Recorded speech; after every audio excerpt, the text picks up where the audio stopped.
I'm Brad Lamb, founder of Lamb Development Corporation.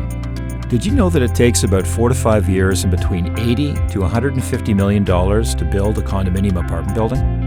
The condo development business is not as easy as it looks to the passerby who one day sees a parking lot and the next a flurry of construction, and what seems like a few months later a tall glass building. For simplicity's sake, the development process can be summarized into 5 major steps. 1. Land purchase. 2. Development. 3. Pre-construction and marketing. 4. Construction. 5. Completion. Land purchase. Opportunities to buy good development land are few and far between, especially in the city of Toronto.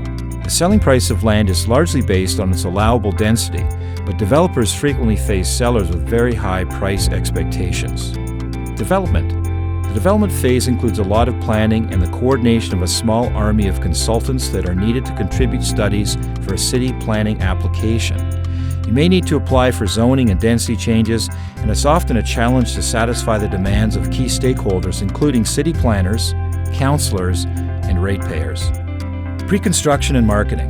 This is where sales start. The majority of buyers, 65 to 75% of them, purchase an apartment sight unseen. Buyers typically need to provide 15 to 20% deposits, with those purchasing on opening day getting the lowest price. In the real estate industry, we call it the VIP price. Since most people don't buy a condo 3 to 4 years before they plan to move in, many of the early purchasers are investors. Construction.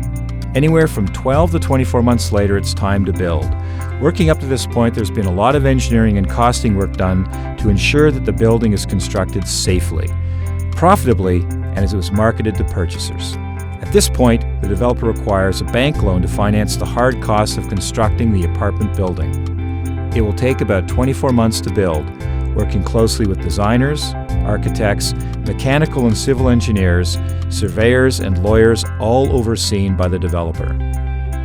Completion. The building is finished. Before the project can be considered complete, it must register its purchasers by transferring title to each buyer and allowing them to occupy the building. And that's how a condominium apartment building gets built. It's a long, challenging process, but I love it. And now you know.